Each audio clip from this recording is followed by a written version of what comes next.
So ijab ini ialah ucapan daripada pihak wali untuk menikahkan anaknya, manakala qabul pula ialah ucapan balas. Senang cerita, ijab ini adalah offer.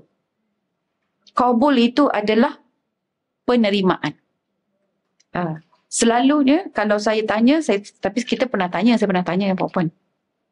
Kalau saya tanya, nak berkahwin, dia ada bakal suami, bakal isteri. So ijab dan qabul itu dia macam ijab akad kita jual beli tu. Tapi dia bukanlah menjual beli orang kat sini kan. Dia ada benda yang diakadkan. Baik, dalam soal ini kalau jual beli ada penjual, ada pembeli. Ada yang dia offer, ada yang dia terima. So kalau akad nikah ini siapa yang offer? Perempuan. Ini sebab dah belajar, dah tahu kan.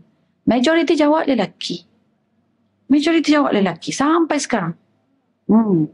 So ada satu tempat tu saya pergi bercakap tu, dia pun kata, Ustazah, saya tak terfikir pun macam tu. Benda kecil je sebenarnya, tapi besar maknanya. Ya. Sebab kita tidak faham kan. Sebab sampai ketua kita rasa macam yang offer tu lelaki ya.